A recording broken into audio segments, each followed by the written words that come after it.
Okay, so today we will be seeing advice for applying machine learning. Actually, this section of this particular group of topics, it is actually related to evaluation part. Okay, so rather I would have made the heading like evaluation metrics, or how to evaluate your machine learning models.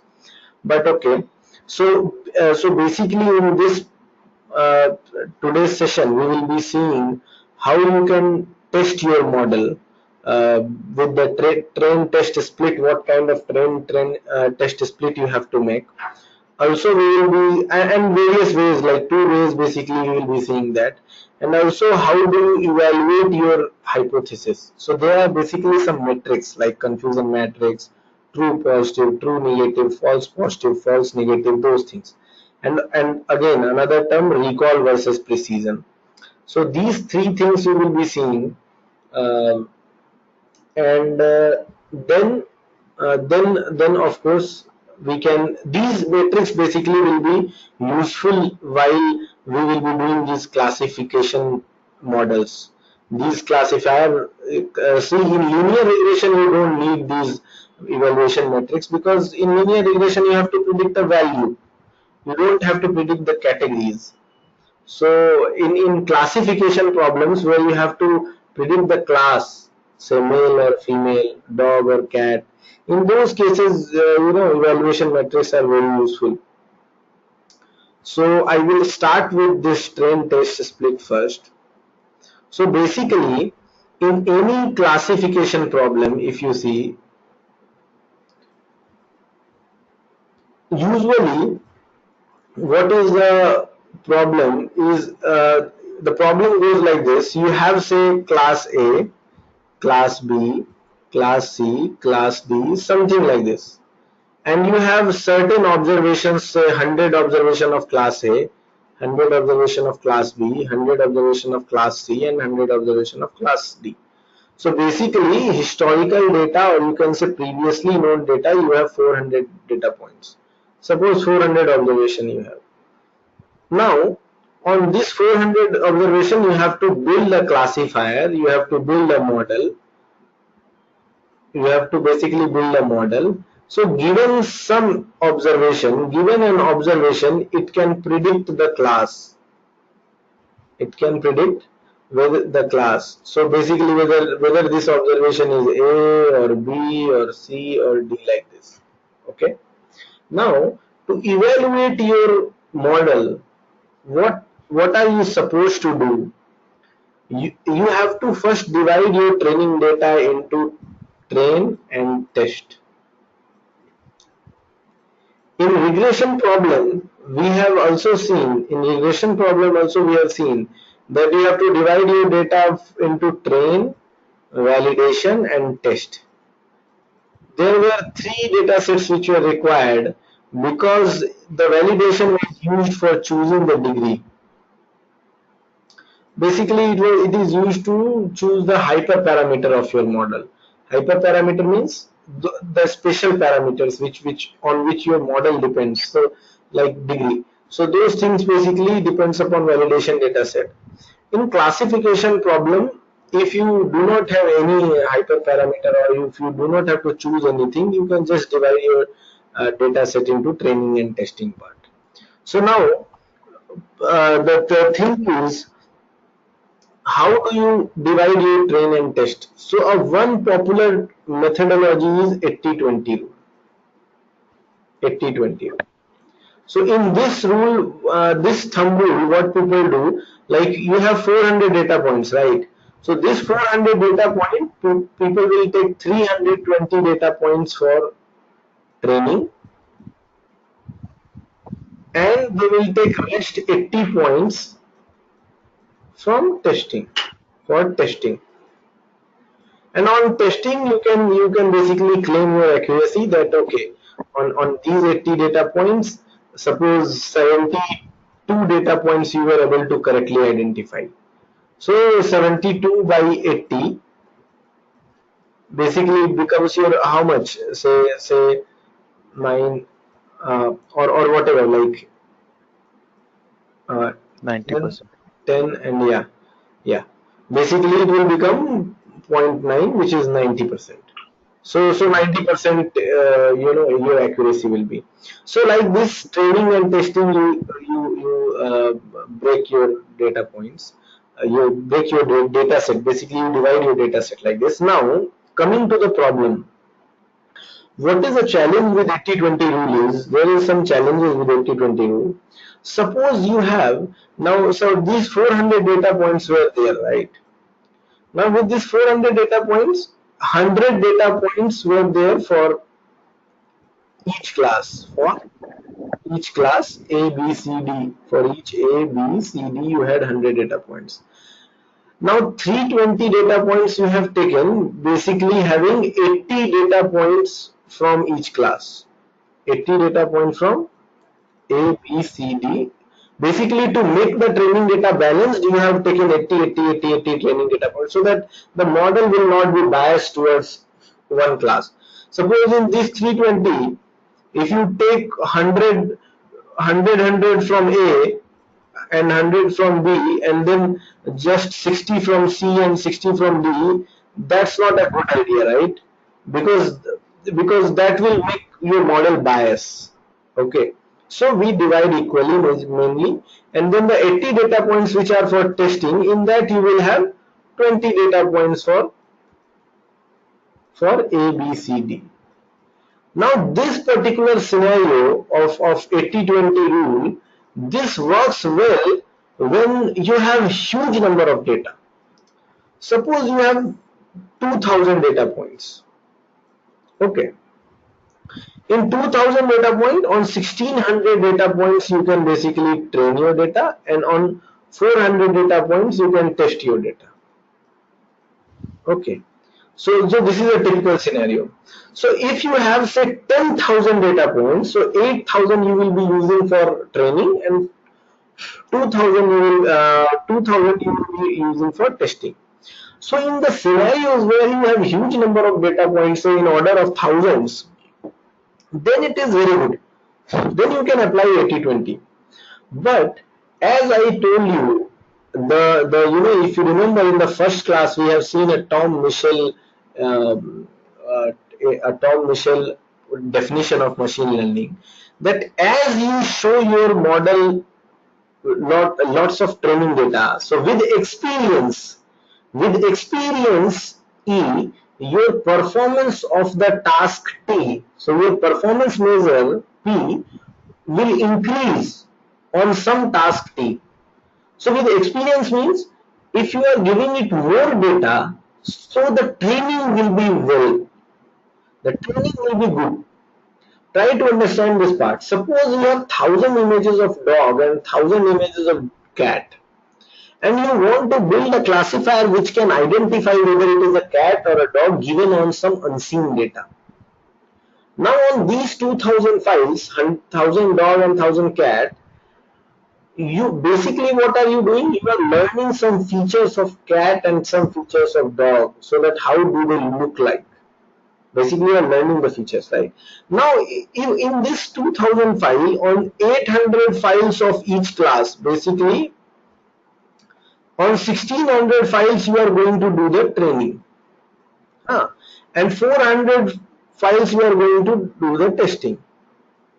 So the question is the 1600 images enough to learn the features of dog or cat? I will tell you actually what happens.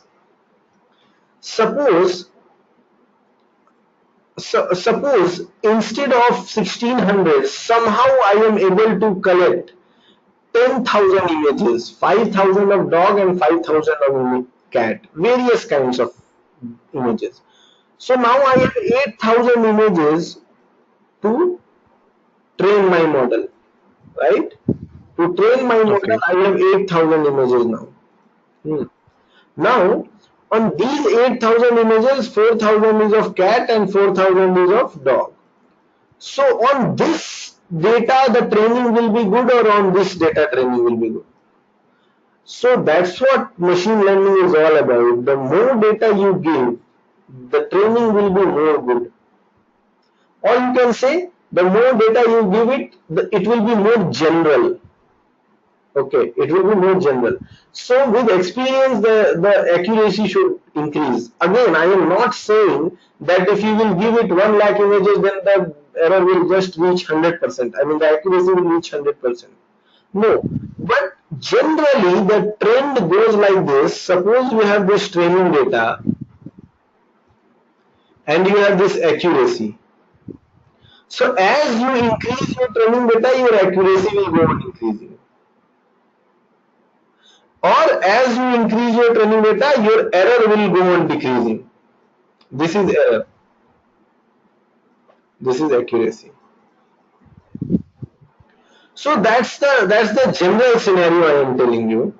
Now, one question that will always be put towards you, that you have been given a project to do something, say cat versus dog only.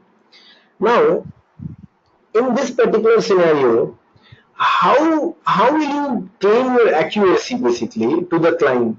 Suppose you tested it on 10 images, and on 10 images, suppose all the 10 images were correctly classified as dog and cat. So can you claim your accuracy as 100%?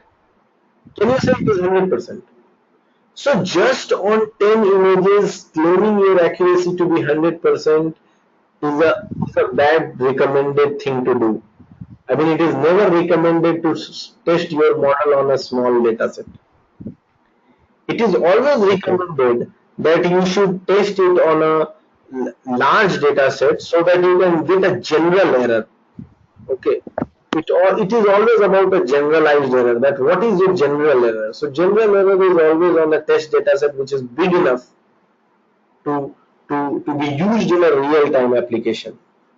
I cannot go like this, that I have only say 100 data points. So 40 data points I will use of cat, and 40 images I will use in order to train, and just on 20 images I will test. No, it's not the case. I mean, if you are going to build a model like this, it will never perform well on the real field data, or on the real time unseen data, because your model has not generalized on large number of data points. So what I am basically telling is, your training always requires more and more data. So training is basically this training a model. This always require more amount of data. The more data you give, the more benefit it has. Again, testing also require more testing data. More testing data. So, so that you can claim a general accuracy. So even if your software will be deployed at some place, your accuracy which you have claimed in the document, or to the client, that accuracy will at least retain in the real field also. That's the scenario I am telling you, how the training and testing goes on. But sometimes for a lot of machine learning problem, you do not have this privilege to have a huge amount of data. So sometimes what happens, you have only 1000 data points, and 800 1000 data points, like 500 cat and 500 dog. Now the problem is, if you apply 80-20 rule in here, you will get only 800 images for training and 200 images only for testing. At least something should, at least you should come out with a technique so that I can increase my testing data. I can at least test it on some 1000 images so that I can claim a good accuracy, right? Yes. And even if your training data can increase, that will be better, so that that model will also be generic, so that it can perform on any data, number of data. So like I gave you initially the example of 2000 cat and dog, where 1000 dogs images are there and 1000 cat images are there. Now on this particular data set, in the 2000 images, you will be learning on 1600 data points, Hmm. images, and on 400 you will be testing. Now suppose like your boss says that okay, no, 1600 data points are not good enough, and this 400 test is not at all good enough. At least test on some 1000 data points and do something. So this 80-20 rule basically doesn't work in this case. He will say that you at least go and test on 1000 images of testing, and try to increase your training model also. 1600 data point, 1600 images if you are training, how are you going to generalize it, or at Yes. least add some images, right? So on this particular challenge, people thought a lot about it, like what to do. Shall we go with 90-10? But the problem with 90-10 is, this is good that you are now getting 1800 images for training, so this is good, but you are only get 200 images for testing. This is very bad, because Yes. at least earlier you were able to test on 400 dataset, now you are only able to test on 200 dataset. So in any supervised problem, this is a challenge, that how can you, with a particular dataset of 2000, how can you train it on more data as well as test it on more data. So this was a problem. So people came up with another technique. People said that no, this 80-20 or 90-10 rule, this will not work here. And you see, one option you can go say that okay, I will go on Google Images and I will download all the cats and dogs and I will increase my data set to 2000, or maybe 5000. So that is again a good option. But here what I am saying, there is a constraint on the data set, the kind of data set you are getting. See, cat versus dog, you can collect as many as possible. But suppose the classification problem instead of cat versus dog is suppose on MRI images. So from MRI image or whatever image is there, some medical hospital images are there, and you have to detect whether there is a cancer or not, no cancer. So now in those kind of images, it is very hard to get such more images. Even Google will not give you such images. So Yes. what to do? So now people came up with a new classification, new this train test split method. I will tell you. This method is called as cross validation method. Cross validation, not cross, I can't. K cross fold. Uh, I c- Sorry.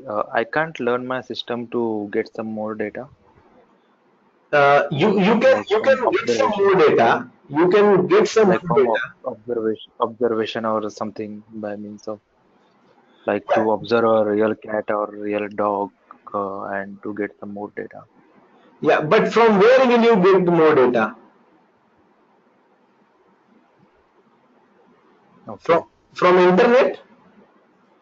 No, no, not from internet. A real object, real cat or real dog, and my system will take the picture of that, and it will pass it Yeah. to. So that's what I am saying. Initially, when you got a project from client, he gave you Mhm. this 200 data set. Okay. Okay. He gave you this 2000 data set, whatever it is, right? Now, Okay. this after this 2000 data set, you have to build a machine learning model. You have to test your model. Yes. You have to train your Yes. model and you have to test your model. You have to build the software. Yes. So for developing the software, you need to first settle down that okay, this model is performing with 90% of accuracy. So the Yes. problem here is that you cannot, you have 2000 MRI images or say whatever images client has given you. Now you are not able to find more images on Google, and that is the only data set you have, 2000 data points which client has given you, and client is saying no, you first build something on this, first show me a demo, Uh, so initially you have to make some proof of concept, and then I will maybe provide you some more data. So you don't have Okay. the medical, you don't have the medical system, or the hospital, you don't have access to get more data by capturing more data. Okay. Okay. So in those scenarios, people came up with this K cross fold validation technique. Okay. Hmm. K cross fold validation technique. In this, what do they do? I will tell you. You have say 2000 images. Okay. So they will partition this 2000 images into 10 parts.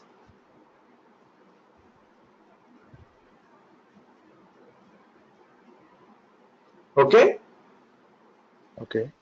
They will basically, what they will do, they will partition this data set into 10 parts, and then they will, so now in iteration, this is iteration 1, iteration 2, iteration 3, they will go on in iteration, and what they will do, they will use 99 partition, basically 90% of data for training. Huh. And this one partition, basically 10% of data for testing. This they will do. It means they are using 1800 images for training and 200 images for testing in first iteration. Now in second iteration, what they will do, they will use this 8 partition and this partition for training,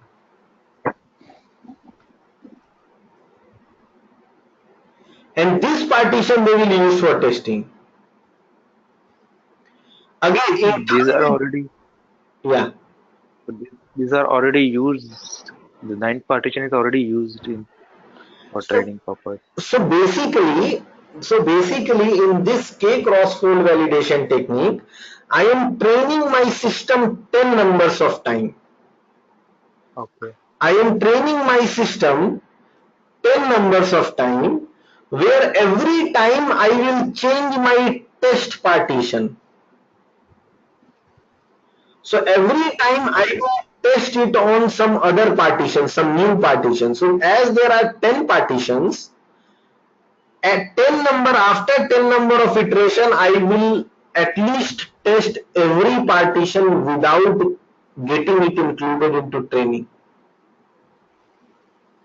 What I mean to say is, see, this is a little clever approach where in iteration 1 you use these partitions for training, and this partition you use for testing in iteration 1. In iteration 2 you use this partition for training, and you use this partition for testing.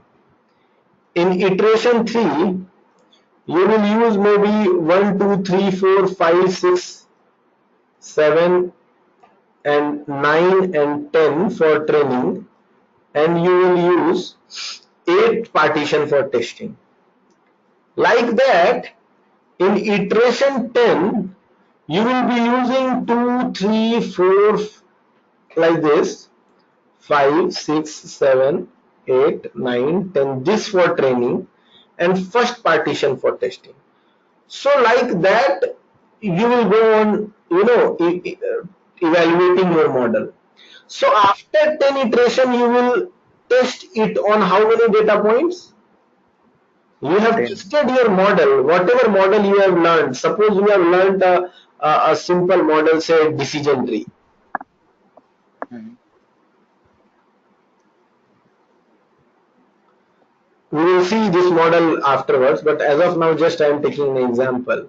So after, what I am trying to say is, after these 10 iterations, you will be you have trained it decision tree 10 numbers of time, but every time you have tested it on some new partition which was at that particular iteration that was not included in the training.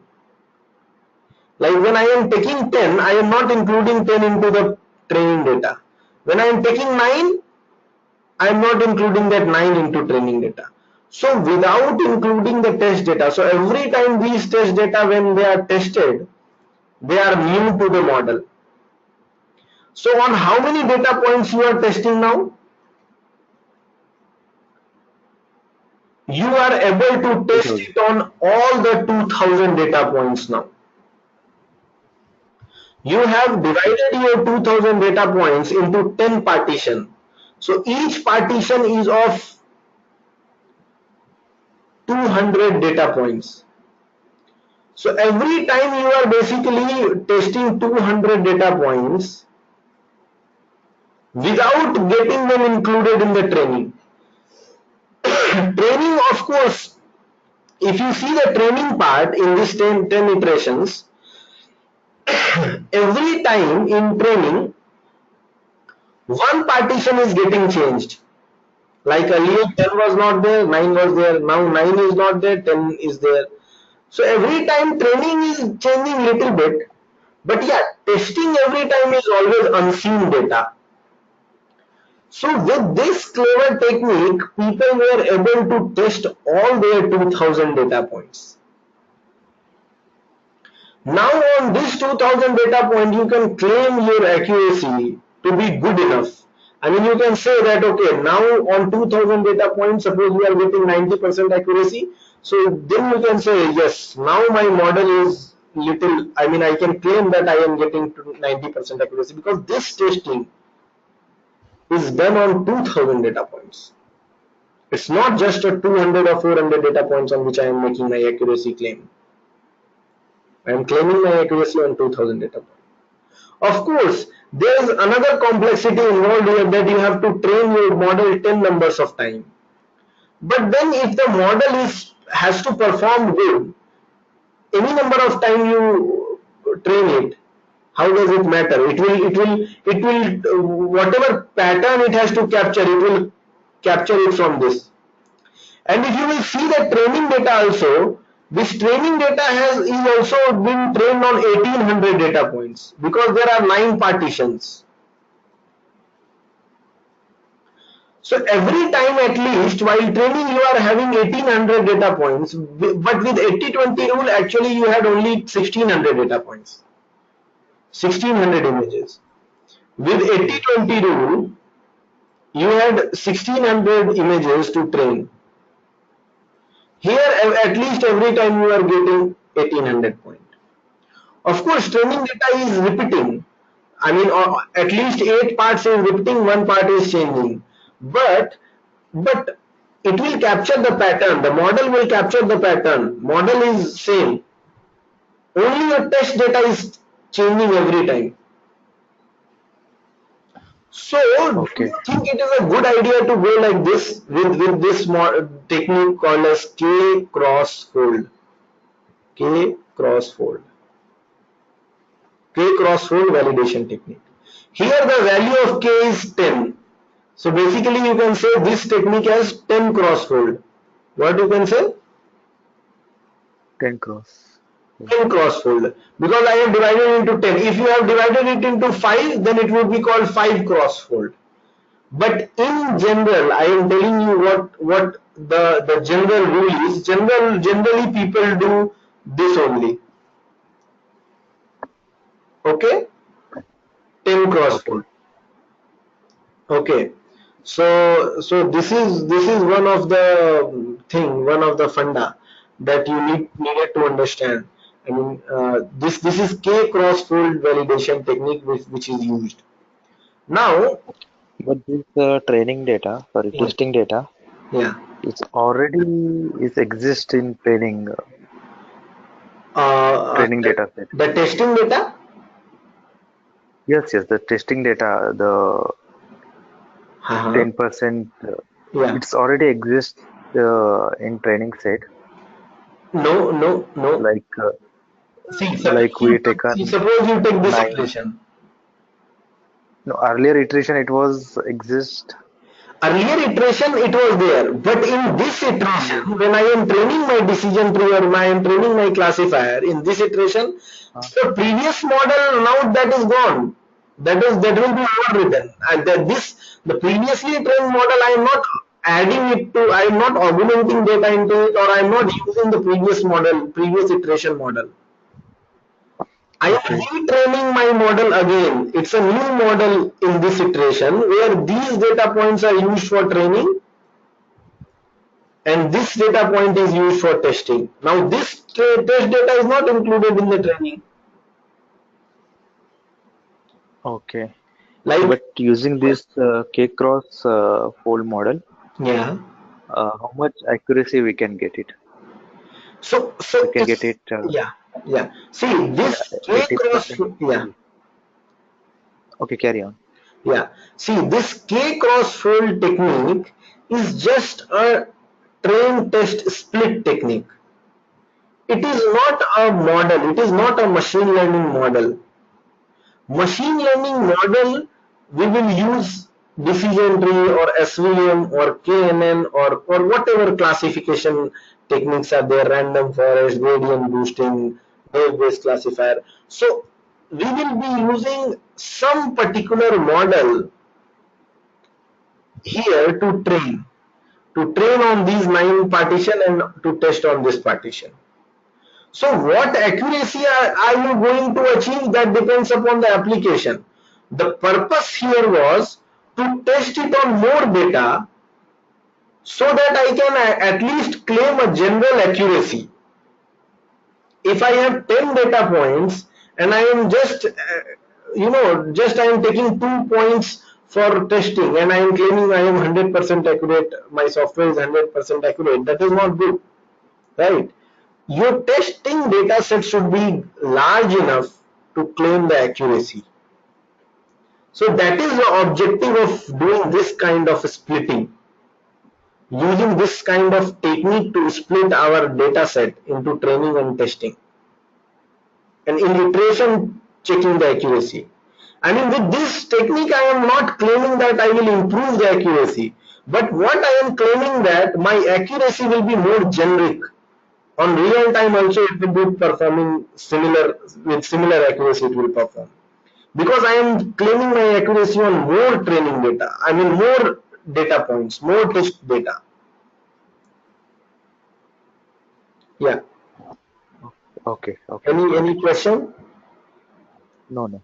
Okay. See this, that again I will repeat, this K cross fold technique is not used for improving the accuracy, but it is used so that you get a stable accuracy, a generic accuracy. Because when you use K cross fold, you increase your test data maybe 5 times or 10 times than what you have got in 80-20 rule. If you have applied 80-20 rule here, you would have, you will got 1600 data points for training and 400 data points for testing. Now Yes. consider a system where thousands of data, images are coming and you have to identify cat versus dog or cancer versus no cancer. In that, just claiming your accuracy on 400 may not be generic. So with K cross fold, at least I am able to claim my accuracy on 2000 data points. So this is a way to increase your data set so that the accuracy will which will come will be more generalized accuracy.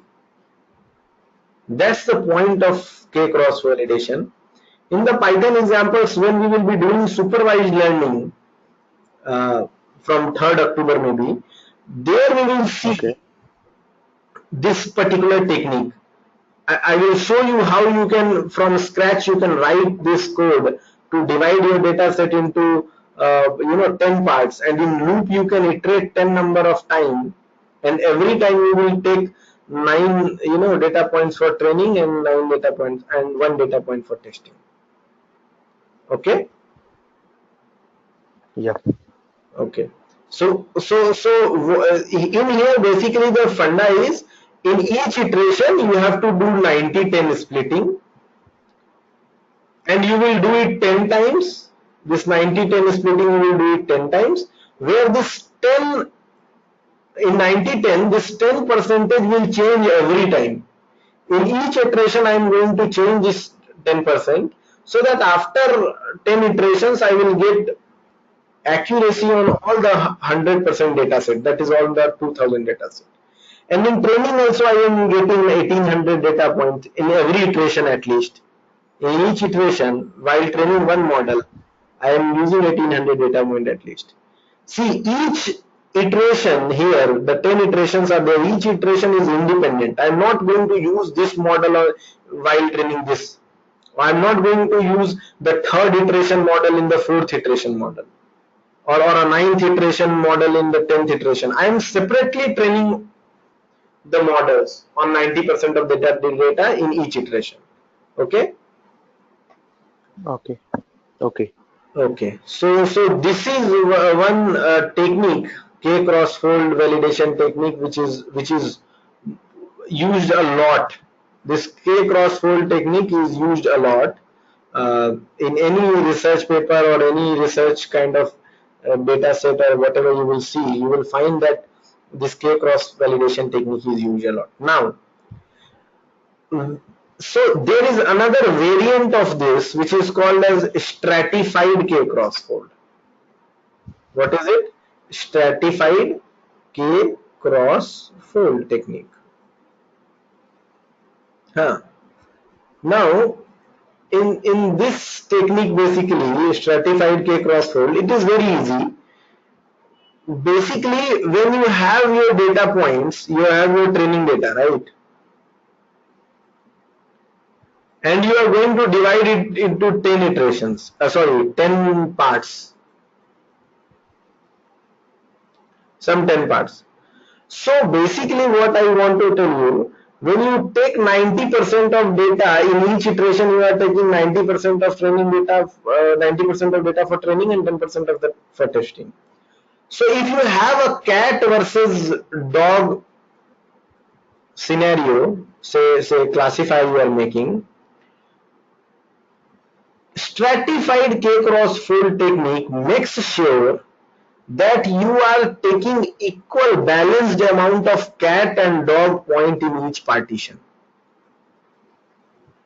That is very necessary, isn't it? If you are dividing your 2000 data points into 1800 training data and 200 test data in first iteration, say,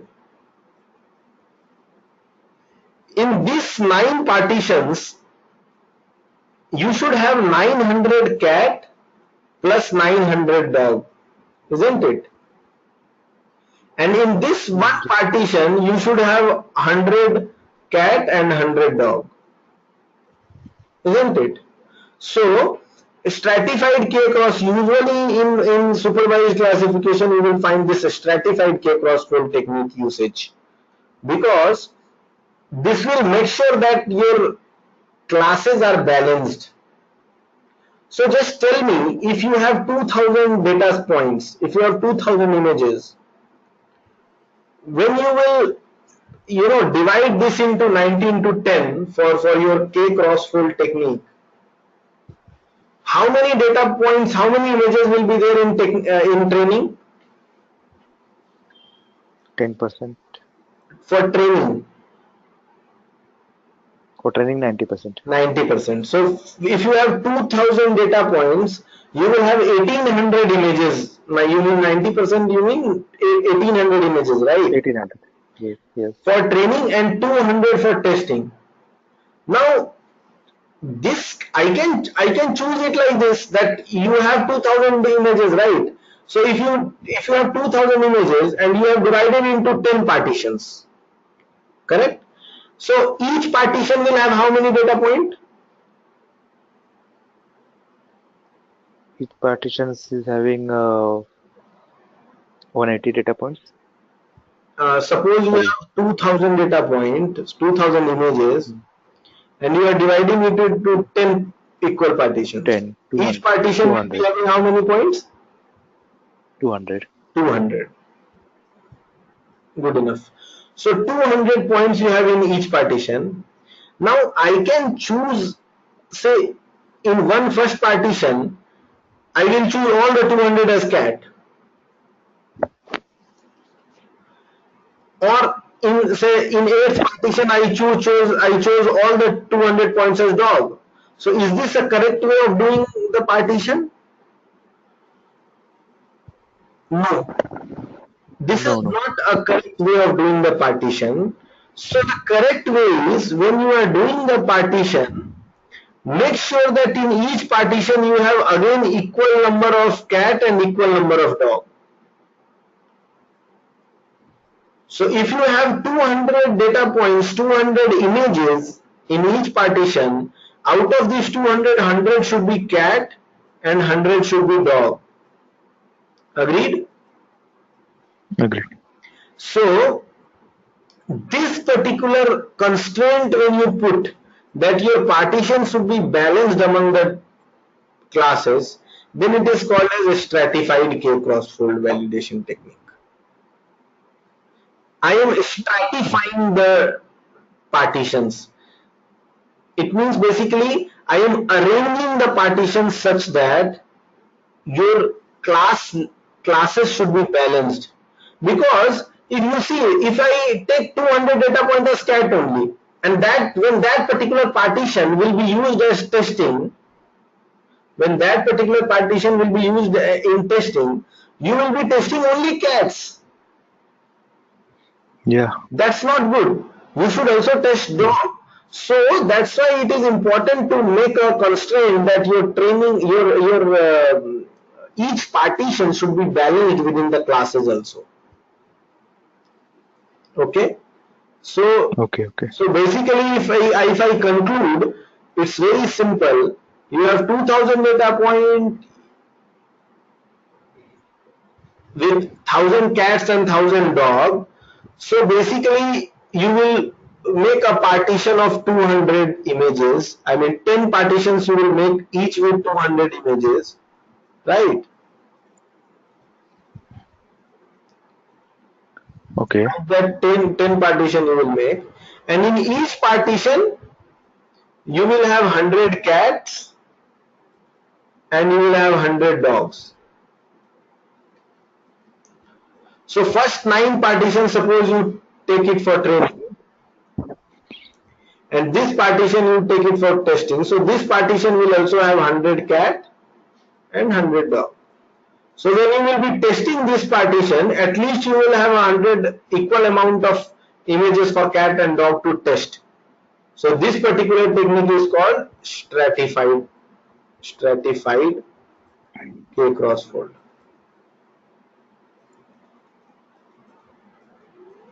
validation technique. Good enough? Yeah. Okay. So let's conclude this part. I will move to the other part of this evaluation metric. So I will start this now. So basically, you have till now what we have covered is, when you have been given a data set and you have to try and you have to build a model which can give you a good accuracy. So initially, to test your model, you have to keep some data for testing, some unseen data for testing, on which you can claim the accuracy. So the thumb rule for splitting is 80-20 rule. So if you have large enough data, you can split your data set into 80% of training data and 20% of testing data, and you can claim your accuracy there. But in some scenarios, in some research problem where it is hard to get more data, in those scenarios you have to come up with some technique where you can claim your accuracy on more number of test data, so that it is more generic accuracy. It is a more general accuracy which will perform on a real time environment also. So in the constrained projects, in the constrained research problems where you have limited amount of data set, What we do is we will use a 10 crossfold technique where I will divide my partition into 10 parts, and one part I will always use for testing, and I will go for all iterations. In iterations I will go for all the number of partitions, so that each partition will be tested at every iteration, and thus I will be able to test my whole data set without the test data getting involved into training. And at that particular iteration, if you see that particular iteration, it will not be included in the training. So, and every iteration the model will be retrained, it will be trained independently irrespective of the previous models. So like that, once you get that, 10 iterations you have followed, you add all the accuracies, you add your testing accuracies. Suppose in first iteration out of 200, 190 were detected, then in second 180, then again 190, maybe in some 195. So you keep on adding, so finally you will get how many images were correctly identified out of 2000 images, because you have added all the 10 iterations. So out of 2000, how many you were able to detect properly, that accuracy you can get, and that is basically your cross validation accuracy, or that you can claim that okay, I have tested it on my 2000 data instead of just 400 data which I was getting from 8020. So this is the thing which we have studied till now. Now I am Okay. coming up, yeah. Now I am coming up with another scenario where you have to again kind of scenario, because these problems I am telling you because you will not get lot of data every time. If you are getting lot of data, just 80/20 rule will work fine.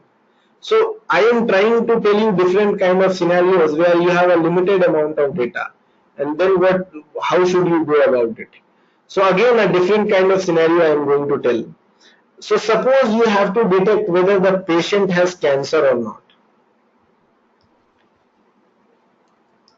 Suppose you have to detect whether the patient has cancer or no cancer. Okay. So I am telling you a scenario where the scenario is like this. You had 1,000 people. How many people? 1,000 people. 1000. Suppose 500 has cancer and 500 didn't has cancer. They have no cancer. Okay. So now I am going to show it with a matrix kind of thing. Just see how I am doing it. This side is actual and this side is predicted. So I have used some classifier, some classification model I have used, say SVM, support vector machine, to identify whether the person has cancer or not. Just a simple example. So here is actual and here is predicted. What I mean by this is, suppose I divide it here like cancer and no cancer. Okay, or I will go little, yeah, cancer, no cancer. And in predicted, it is again cancer, no cancer. So this is basically a table which I am forming. This table is a very popular table in machine learning. Later when you will be doing lot of practices, you will find this confusion matrix. This table is called as confusion matrix. So Confusion. yeah, confusion matrix. Okay. Okay. So when you will be doing ML more, you will find this confusion matrix in every research paper or in every project. They will be using it to evaluate your model. So what is said? How many patients? Just try to understand this. How many patients were there which were actually cancerous?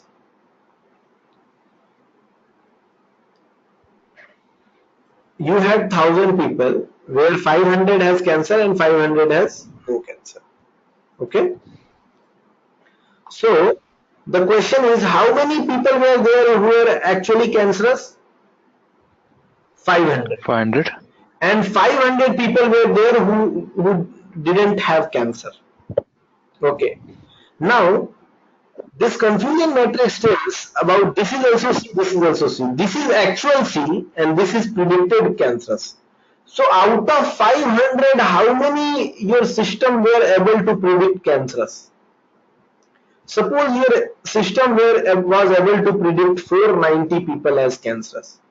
So basically what I mean here is you had 500 people you had cancerous. So out of 500 actual cancerous patient, your system was able to predict 490 cancerous people. How many actual cancerous people your system was predicting as non-cancerous? 10. 10. So, So these are basically the predictions which my software makes incorrect. These were the 10 people on which my software was incorrect because they were actually cancerous but my system is saying no, they are not cancerous. So this is wrong. Now, how many people were actually not cancerous, not having cancer? 500. Now, out of these 500 people, how many were, I mean, my system was saying that they have cancer? Say, take a number 20. So out of 500 people who didn't have, they don't have cancer, but my system is still predicting that they have cancer. 20 people. And 480 people might, they didn't have cancer. And my system is also saying no cancer. So if you will get the index, no cancer, no cancer. This is the basically number of people which my system predicted as not cancerous and it was actually non-cancerous also. So this is good. Okay. So this is the kind okay. of confusion matrix which you can build in any classification model.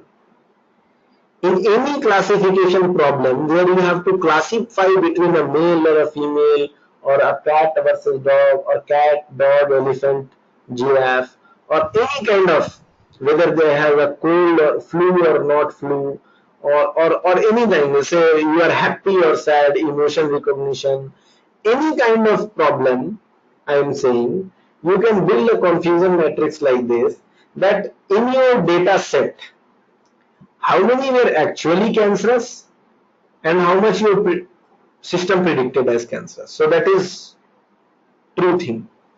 Again, how many were your system saying it non-cancerous but actually they were cancerous? So 10.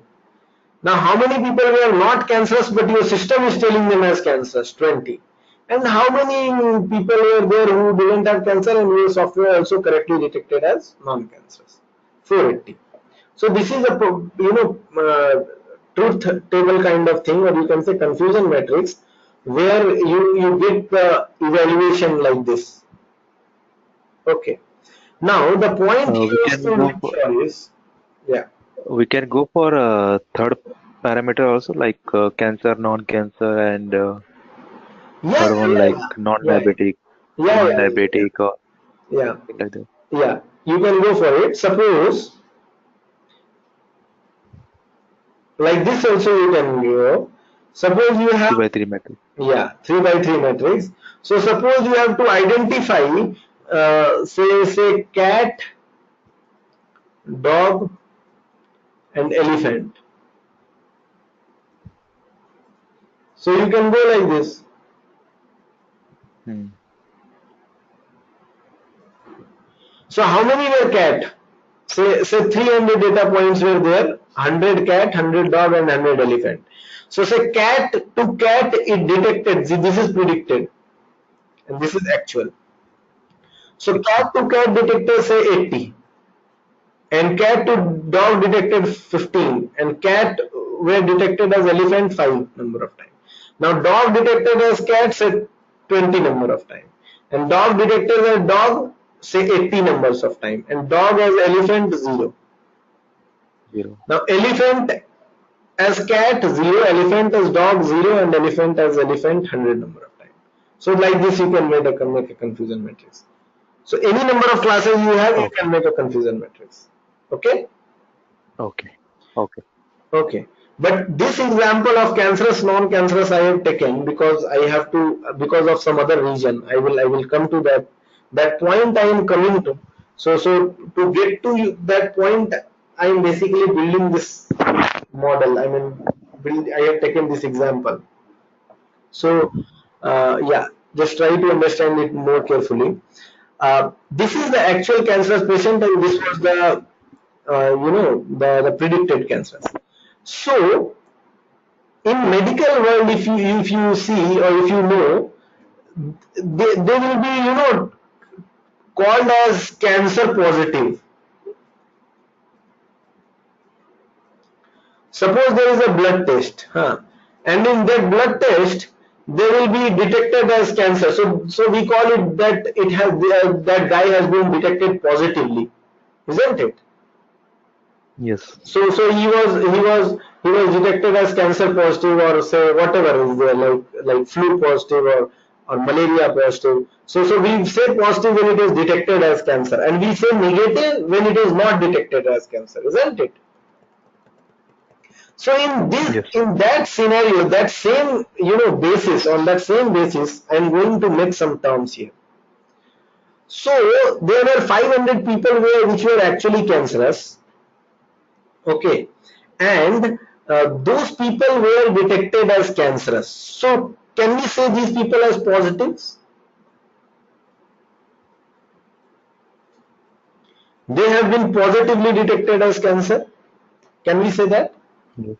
Yes. Yes. So we can say that actually these guys were cancerous and they have been positively detected as cancer, and that cancer detection is true also, right? I mean, our software has also correctly detected them as cancer positive. So this particular figure, in machine learning terminology, this is called true positive. Why true positive? Because these are the people who are truly, or you can say correctly detected as positive guys. Positive cancer, cancer positive. These are the people who are actually cancerous, and our software also correctly identified them as cancer positive. Okay. Now look at this Yes. figure. These are the people who are truly detected as negative. Don't you think so? These were the people who were actually non-cancerous, and they were identified also as non-cancerous. So non-cancerous, we usually say that he has been tested negative. So non-cancer is always like the guy has been tested as negative. So here actually 500 people were not having cancer, and my system is truly correctly identifying them as cancer negative. So this figure I will call as true negative. Now coming to this figure, this figure, these guys are those unfortunate people who do not have cancer, but my software said they have cancer. Now these guys will be, running here and there that I have got cancer, I have got cancer, but these guys actually do not have cancer. So my system has falsely predicted them as a positive.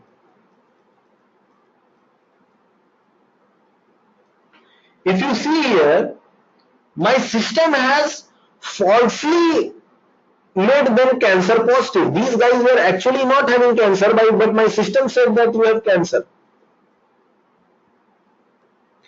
That's what I am telling you. On the column side it is predicted, and on the row side it is actual. That is very important to remember. So on the row side, if you see, they were non-cancerous, but if you see the column side, they were predicted as cancer positive. So that is why this figure we call it as false positive, False. because these people are falsely detected by our system as a cancer positive. And similarly, this figure Where are those guys? Again, these are unfortunate guys who had cancer, but our software was not able to detect as cancer. So this is called false negative. False negative. Negative. Why false negative? Because my system told them as negative. System told that you don't have cancer. But my system was falsely telling that. My system was false in saying that cancer negative. My system was falsely telling that you are cancer negative. Because those guys were actually cancerous. So with this scenario, I have taken this medical example in order to make you understand that you have a particular objective. So here the objective was to detect cancerous patients. So cancer patient. To detect cancer. So when I say that my objective is to detect cancer, it means my true positives will be the percentage or the data points which I am truly detecting as cancer. So the data points which they were actually cancerous and I am predicting also as cancerous, so they are true positives. My system is true in saying them as a cancer positive. Similarly, 480 is a number which is true negative. My system is saying that you are cancer negative, and that's true also, 480 times. The false positive are those unfortunate guys who had no cancer but they were told that you are cancerous by my system. So my system was false in saying it cancer positive. See, that's what I am telling you. These diagonal element in confusion matrix are always true. And the non-diagonal element, these ones, are always false. This you have to remember. So, now can you tell me what is the accuracy of my system? Can you tell me what is Mm, the accuracy of my system? Like out of 1,000 people which I had, my system was how many people my system was correctly able to identify? 480 and 490. Exactly. So my system was able to identify correctly those people. Okay. And how many people? How many were error? Which my system has Yes, wrongly 20, identified? 20 and 10. Yes. So if someone tells you that okay, you have made the software, tell me the accuracy of your system. So I will tell you, accuracy will be your accuracy will be 480 plus 490, that is basically 970 upon 1000, that is 97%. That is 97%. And your error will be 30 3%. by 1000, 3%. And they can also ask you to tell what is the true positive rate.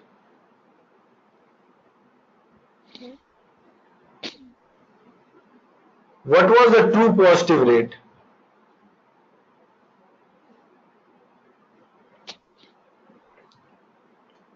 So how many true positives were there?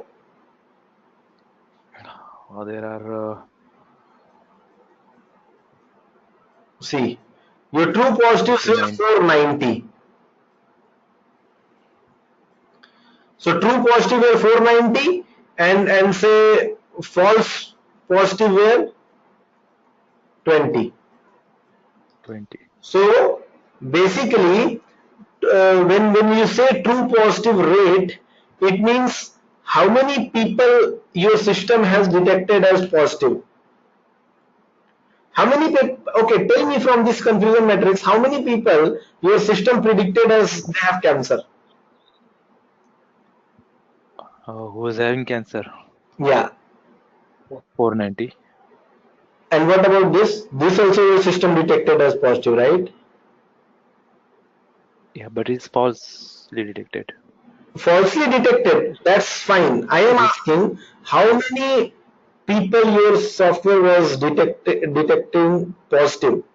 I mean, how many people your software has detected as positive? Maybe true, maybe fine. okay, okay, Doesn't matter. okay, okay, So it's okay. 510. So out Five of ten. 510 predictions which your software made, that is 510, 490 were correct. Okay. Okay, okay, So that's false positive rate, or sorry, true positive rate, you can say. So like in in classification problems, you can be asked, tell me what is true positive in this scenario, what is false positive in this scenario, what is true negative, what is false negative. So those things you have to tell, okay. And and of course, again, false positive rate will be 20 by 510. Okay. Now, okay. with this, if you have understood this well, I am coming to a next scenario. In the same scenario, I am coming to a next very interesting scenario. Again, remember, this is predicted, this is actual. Actual. Now the scenario I am changing a little bit. Why I am changing it a little bit, I will tell you. How many people do you find nearby you who are visiting, hospital, and they are having cancer? You will find, maybe you had heard, 3 4 cases in your whole life, right? Like, Yes, in out of say, suppose I have to say, out of 1,000 people, I will write little small, say out of 1,000 people, you will find maybe 10 people having cancer. The, yes, the example which I gave you in the previous, just before this, the example I gave you where 1,000 patients, 500 has cancer, 500 have no cancer, that is just a virtual scenario. It's not true in real sense, in real time. When you will get yeah, a project like this, that you have to find a cancerous patient or a non-cancerous patient from some image or something, you will get very little images of cancerous patient, and you will get huge amount of images from a non-cancerous people, because cancer is not a thing which is just distributed freely. It will happen to very specific people. So out of 10,000, out of 1,000, let's say 10 people will have only cancer. Out of 1,000 patients, okay. only 10 people will be having cancer. This is the real scenario, isn't it? Agreed? Yes, agree. Yeah. So now let's say I am telling a scenario. I'm again coming to a scenario. In this, now actually how many has cancer? 10. And how many do not have cancer? 990. Isn't it? Now, Yes, out of this 10 cancerous people, I am saying my software is very good. It detects 9 people correctly. And 1 people it said non-cancerous. Okay? So that's a good thing. Like, maybe you can see 90% of the people it has detected, isn't it? Now, if you see here, the non-cancerous people. Okay, so if you see the non-cancerous people, how many are the non? Actually, how many are non-cancerous? 990 people are there who have no cancer, isn't it? no cancer. So Yes, out of, you see here, out of 990, suppose my system falsely detected, say, 20 people that you have cancer, and 970 it says that you have no cancer. This is a real time scenario I am talking about. Your system, or let's say another, in this example only I will make your software little good. So 10 people it has detected that they were not having cancerous, but it detects that they are cancerous, and 980 people it detected that you don't have cancer. So in this scenario, what is your accuracy?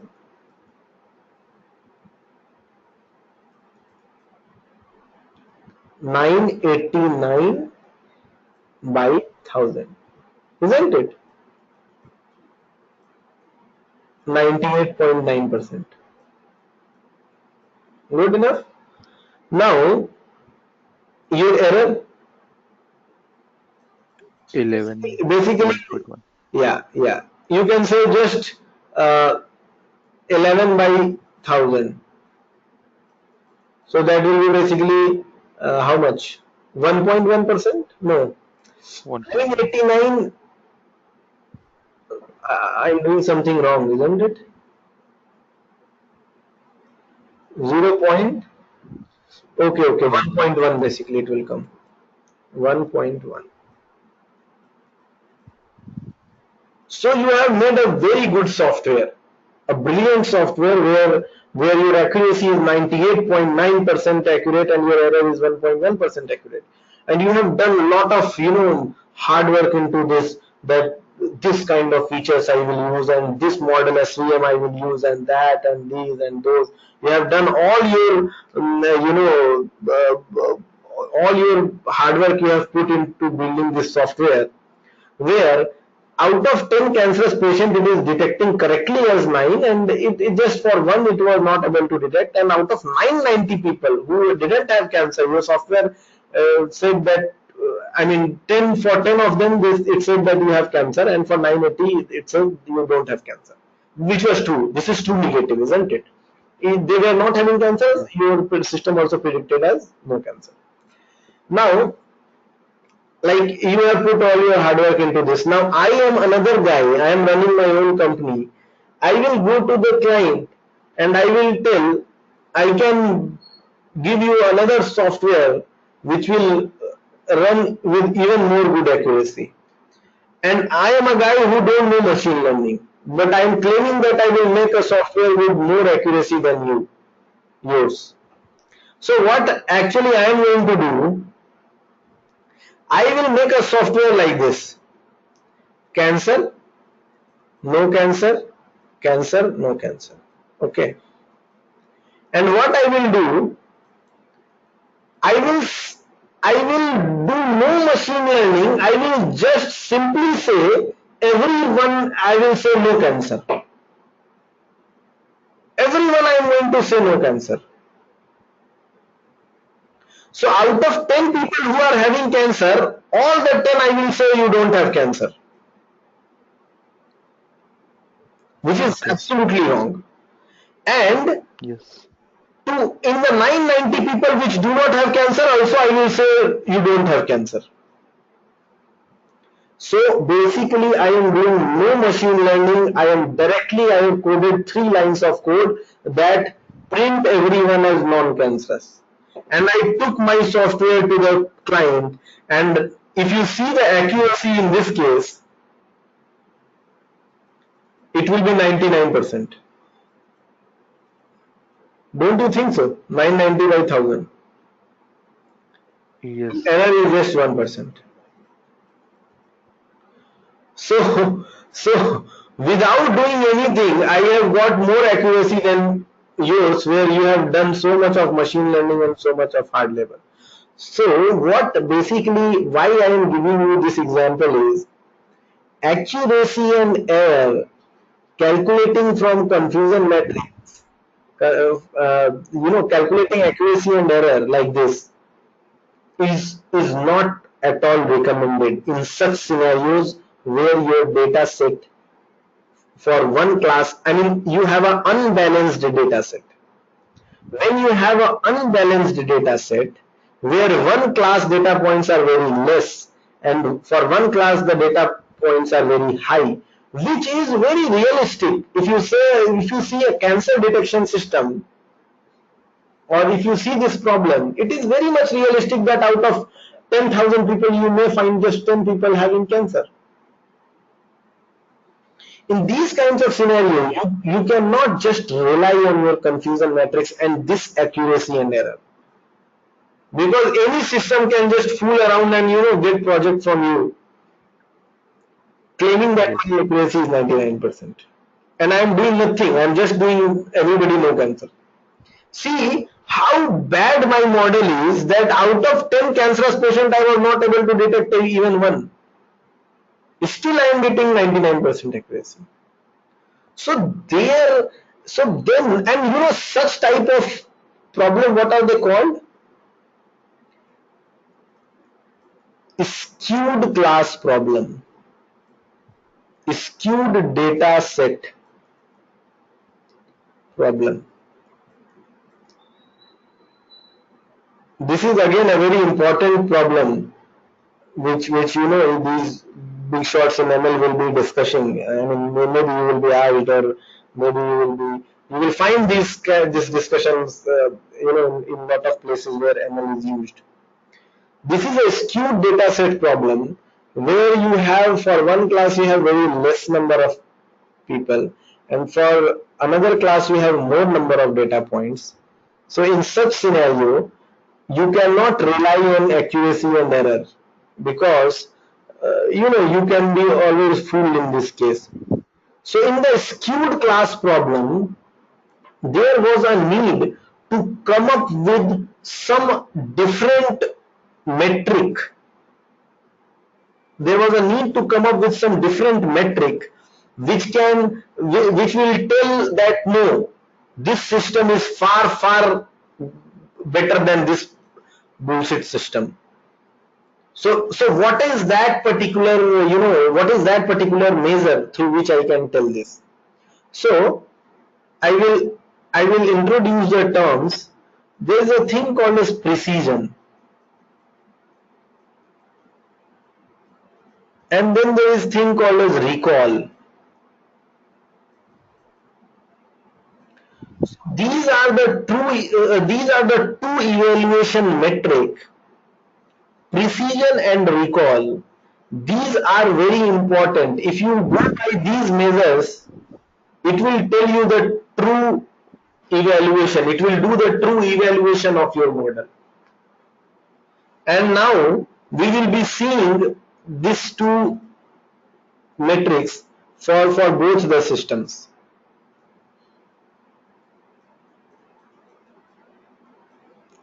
What was the scenario? Like 990, 10, 10, 10.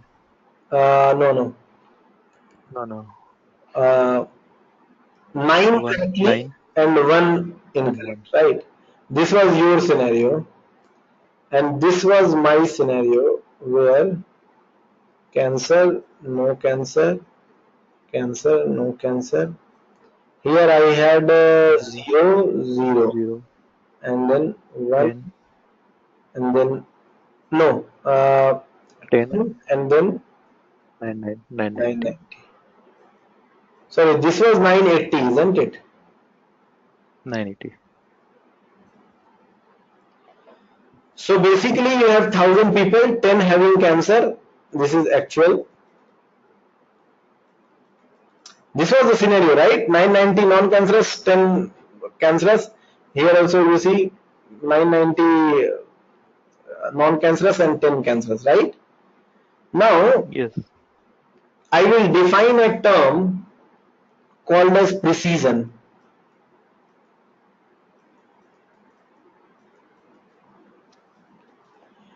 Precision, how it is defined, just see.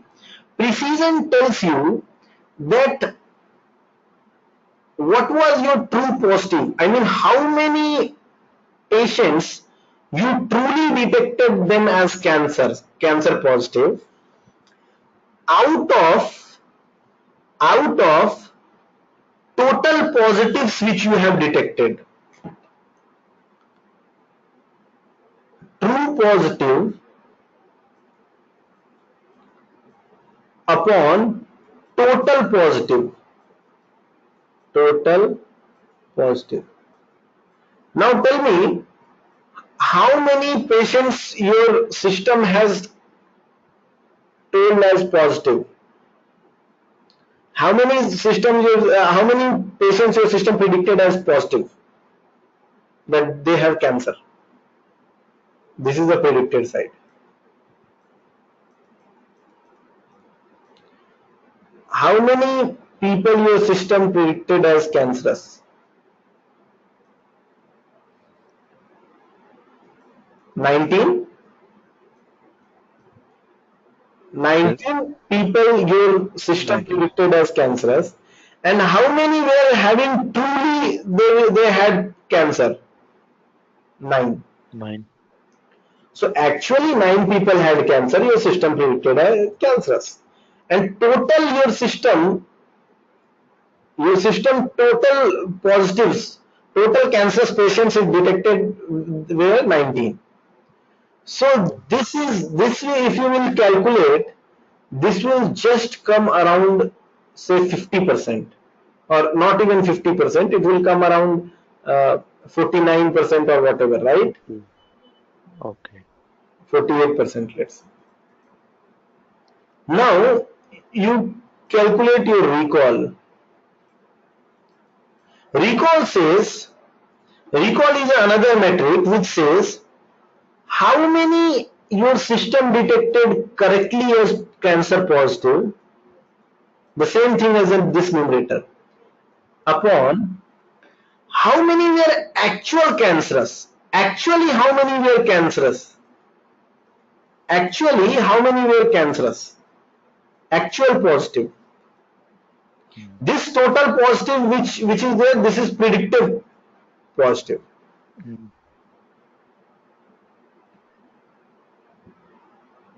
This was actually, if you see, this is the predicted positive. How many your system predicted as positive? So my system predicted these, right? These 19 people as Okay. positive, isn't it? Okay. And the actual positive, how many it has detected correctly? 9. Now recall says 9. actually how many were cancer positive? So actually how many were cancerous? 9. 10. 10. Actually Oh, 10 people were okay. cancerous. And how Okay. many Okay. were, Yes. see, this is the actual, right? Mm. Yes.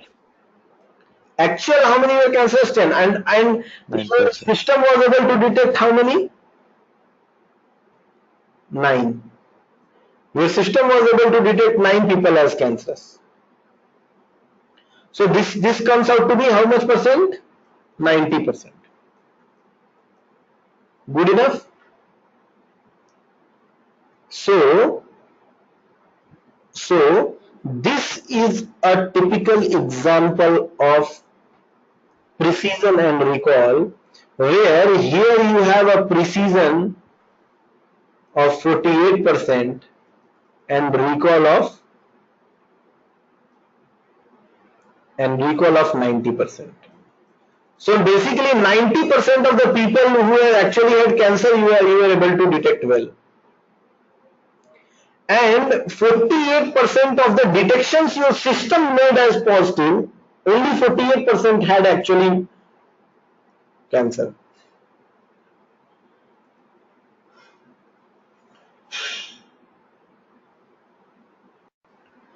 So what I was telling here is, in here, in this particular scenario, if you see, finally you have got a precision of 48% and a recall of 90%.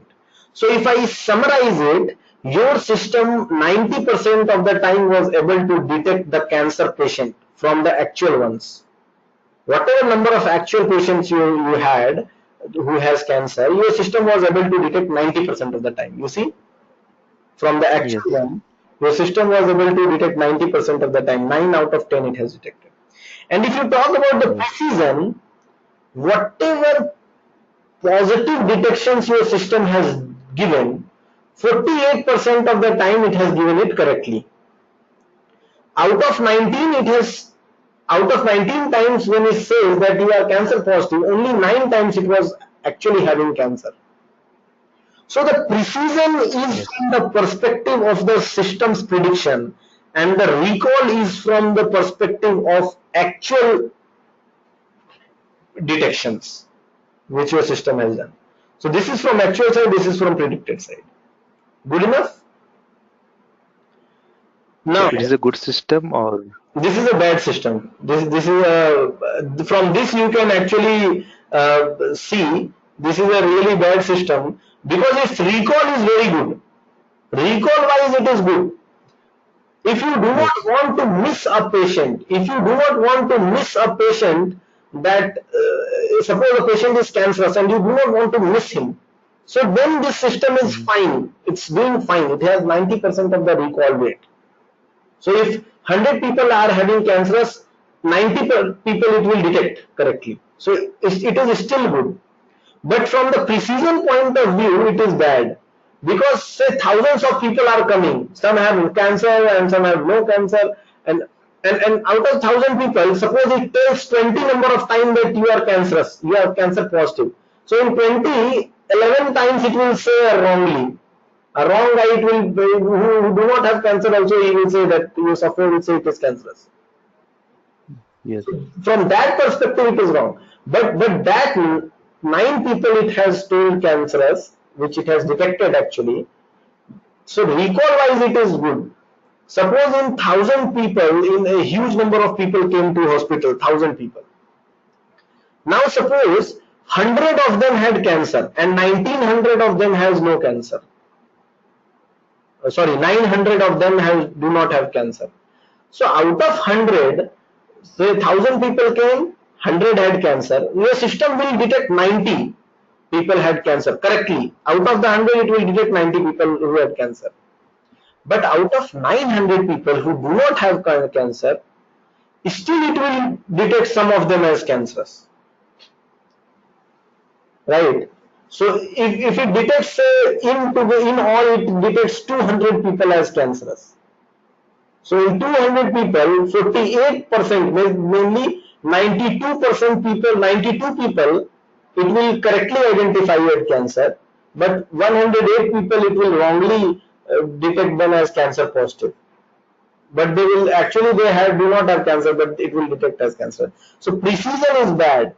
What you need to improve upon is that it should not go on saying everybody cancerous. Yes. Okay.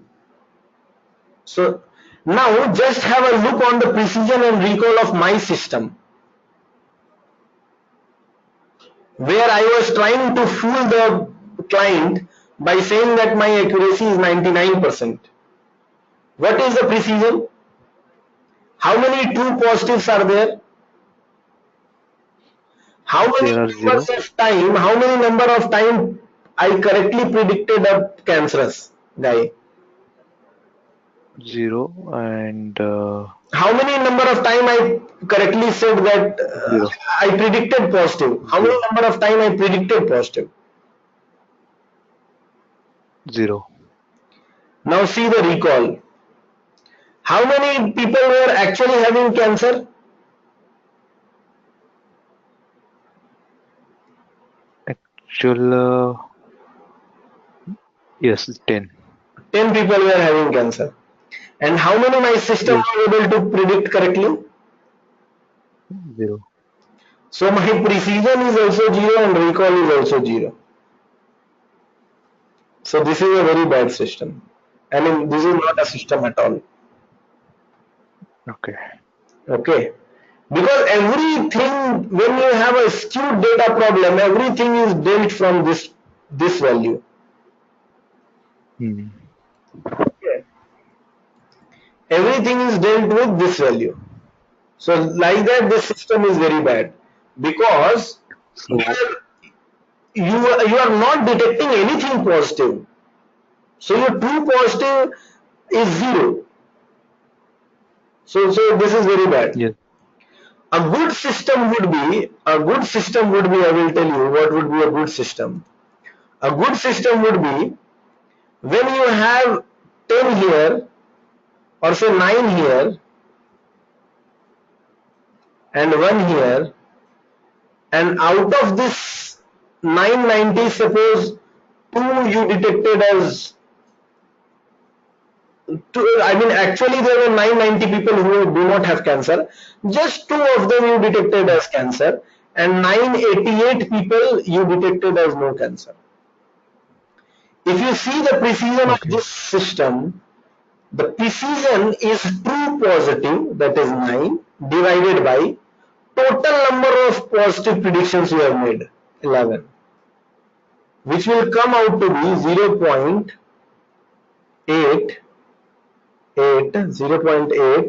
I think what it will come, 0.82, Eight 2. 82% 2. accuracy. Okay.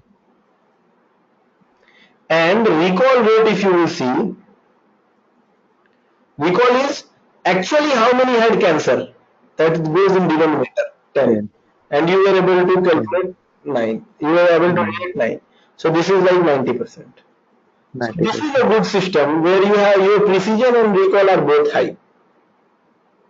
Okay. Okay, so Okay. in a skewed data problem, what I want to tell you is, in a skewed data problem you have to go with precision and recall value. Your precision and recall both should be high enough.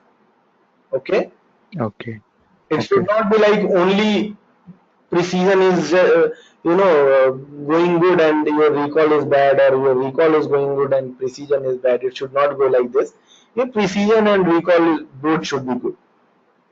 Okay, Okay. then only you Okay. will consider it as a good system. Even I would say a 70% precision and 70% recall is far better than a recall of 98% and say uh, uh, 98% and what do you say, 48. 60% precision. So if you have 60% precision and if you have 90% recall, you may think that this system is better because it has more, at least recall is best and precision is being good. And here you have 70% of precision, 70% of recall. So you say both are like on a good enough only. But still this system is far better than this. So I mean, Yes. this is the basically the funda is the precision and recall should be same. Okay. If you will take the average of this system 70-70 will come 70. If you will take this system, the average will come 90 plus 60, 150, 75. But Okay. still this system is not good. This system is much better because this average you are getting more, but actually there is a lot of unbalance between the precision and recall. The balance should be maintained in precision and recall. That's what we look up to. I mean, when you are dealing with the skewed data set problem, we always look up to precision and recall like this, that the balance should be there. Okay, you will never do Okay. this. I mean, just remember that never average out precision and recall and say that this system is good. Okay, precision Okay. and recall are both a Okay. different evaluation metric altogether. As I told you, recall, as the name suggests, if you see recall in English word, when will you say recall? I was able to recall that. I was able to recall the concepts. I was able to recall the story. So when you use the word recall, when actually there was something and you were able to recall them. So basically, 10 Mm. people are cancerous. Okay. 10 people were actually cancerous and your system is able to recall 9 of them. In your system here, if you see, 10 people were actually Mm. cancerous and your system is able Mm. to recall 9 of them. So that is your recall, Mm. 9 upon 10. Identify. Yeah, you're saying something? Yeah. Identified. Yeah, To identify. identify 9 Yeah. people. Out of 10, it identified correctly as 9. So this is basically called as recall. And precision, precision, when we say precision, that how many number of time you said something. Say you said that this, what do you say? You say the cost of this flat is say 10 lakhs. Then second time you said 9.9 lakhs. Second time, third time you said 10.1 lakh. So if you told something say 100 number of time, how many number of time you were actually correct. So you told that you are cancerous, you are cancerous, you are cancerous. You told it 19 number of time. If you will see this example, you told people that you are cancerous 19 number of time, but only 9 number of time you were correct. So this is from the prediction perspective. From the software's prediction perspective, your software said your software basically beat the alarm 19 number of time, but actually 9 number of time only the alarm was correct. And the recall is basically Okay. 10 people were actually cancerous, 10 people were actually for which alarm has to go, and 9 times you are alarming and 1 time you just miss the alarm. I mean, see, that's like I told you all these terms. What I expect is, like, what you do is you just think about it. You see, like me saying and describing all these figures will maybe you are understanding as of now, but to actually digest this thing into your, I mean, your mind, what you need to do is take a scenario, maybe flu, no flu, or if you want to take some other scenario, just take a scenario and try to understand what is this precision and recall. Just go through the Wikipedia page of recall and precision, or this confusion matrix. You will get to know about these things more. Okay. And somehow Okay. the other way the same concepts will be written there also. But I just want that, see, unless and until you will work on these concepts, then you will actually understand these. I hope you have understood the concept.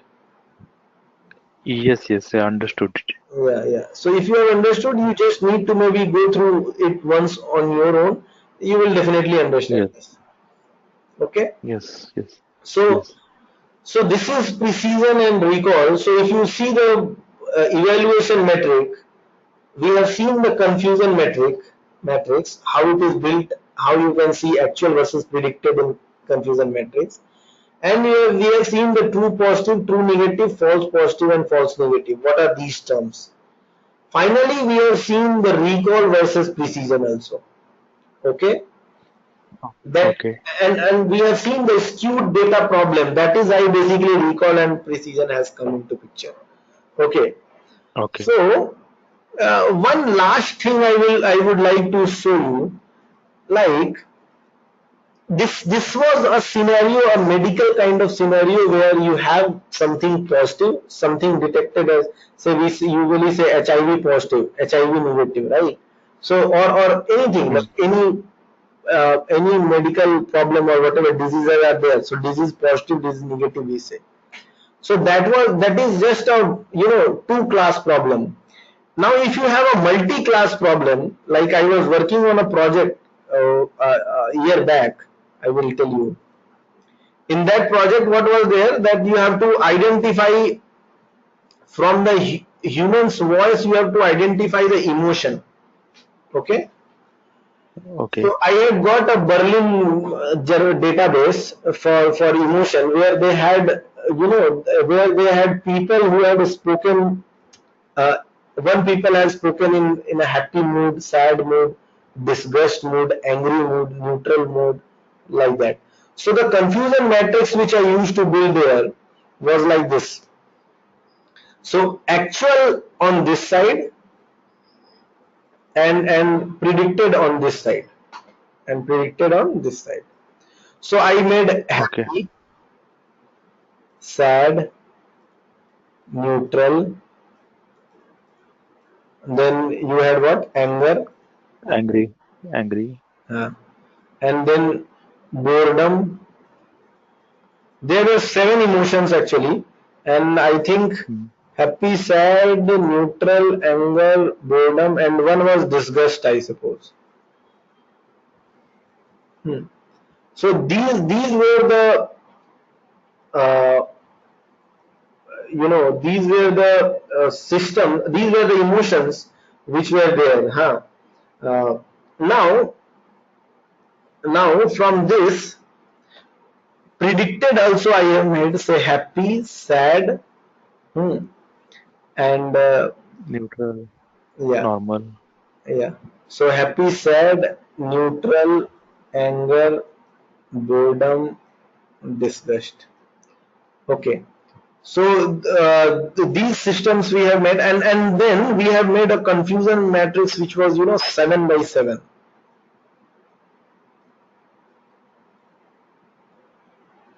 Now here it will be difficult to get through the true positive and true negative. That is what actually I want to show you, that how, I mean, in this case, how can you say that this is true positive or true negative, or how can you say that? Okay. So so that is what I will show you. See, happy out of 30, see, suppose I have 50 files of each of these. Okay. So I said, say 40 of them were detected as happy, 0 sad, 1 neutral, anger maybe say 8, 1 boredom, or say 0 boredom and 1 disgust. So see, you, this whole thing will make it 50, right? So like this you will keep on doing. So sad happy 0, sad say 42, neutral say 0, anger say 0, boredom say 7, and disgust 1. Neutral. Now neutral happy say 2, sad 1, neutral say 40, maybe anger 2, then boredom 2, disgust maybe 3. So this again make it 50. So like that you will be, pushing values to all these things. Now you see the diagonal element.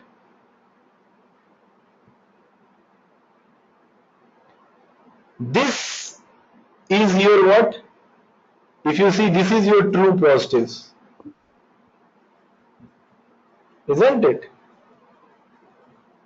Basically, this is your true things, which it has truly detected, isn't it? So in a multi-class scenario, we call this diagonal element as true positive. And all the non-diagonal elements like this, these, these, these, these, these, all the non-diagonal element we call it as false positive. We call it as false positive. Because they have been detected as positive for some other emotion, but it is actually false. So in a multi-class scenario, either you have to go emotion by emotion. Okay. So if you see emotion happy, you will say true positive is 40. Huh? True positive is 40, and true negatives are, I mean, true positive is 40, and these are basically, these are what? Which are predicted as some other emotion. This 181. These are actually happy, but your system has detected it as some other. So this is basically false positive, you can say, right? Isn't it? Your system has detected them as some emotion, positive emotion, maybe sad or neutral or angry or boredom or disgust, but it is false. It is false. Okay, and yeah. So like this you have this, in multi-class, then the scenario changes, because there is no particular definition of, you see, when I was doing this cancer detection system, I have told you that you have an objective. So there the objective is detecting cancer. So cancer detection was positive thing. See, in medical terms, we will say that this patient is cancer positive. Okay. So in medical terms, we will say that it is cancer positive. But here, how will you say that it is happy positive or sad positive or neutral positive? So for each emotion you have to do it separately. But the scenario will remain same. These will be false negative, and these will be the column wise will be, which we have seen in the cancerous also. This is usually false positive. These terms are basically those terms which it is saying happy, but it is false. It is wrongly saying it happy. And these are the terms where it is saying it as not happy, that is negative, but it is false because they were actually happy. So emotion by emotion you can calculate the false positive, false negative, true positive, true negatives. Emotion by emotion I am telling you. But in together, in all, it's very hard to say whether which one is false positive and false negative.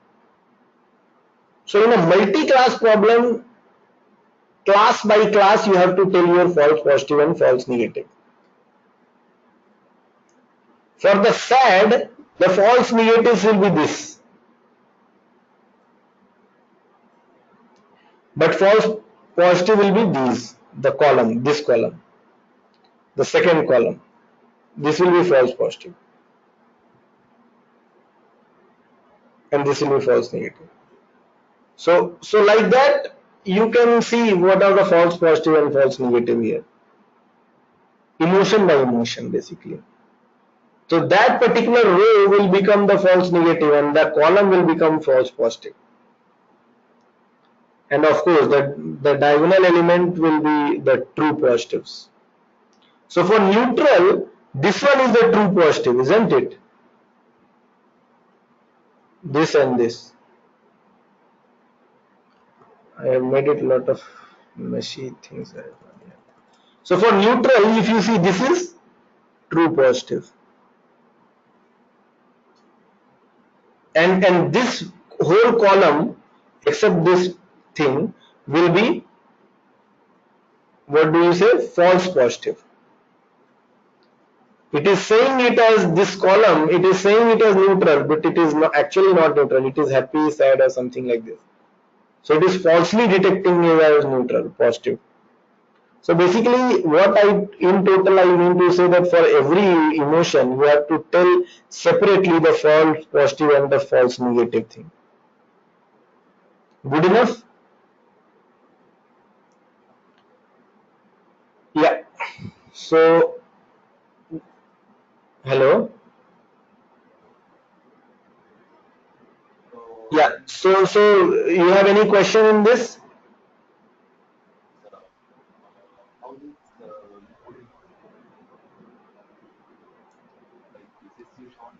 So this is the thing which I wanted to show you, and with this, I mean this evaluation matrix I have completed, and yeah, in sklearn we will see that sklearn you have all this evaluation matrix. Like in sklearn, you have this confusion matrix function. We will be using all this when we will be using the supervised learning models. We will be seeing examples of this confusion matrix. So you give it the true labels and the predicted level, it will calculate the confusion matrix for you. Something like this. Okay? Something like this. So we will be seeing this. So it has a confusion matrix. Then it will also have this stratified K crossfold. These things we have seen, no? Stratified K crossfold this. So how do you see here n splits you are doing 2. So basically this is 2 crossfold instead of 10 crossfold. So like that we will be seeing this in sklearn. There are a lot of functions which uses these evaluation metrics. We will be seeing it in a supervised learning problems. Okay. So by this I will end today's session.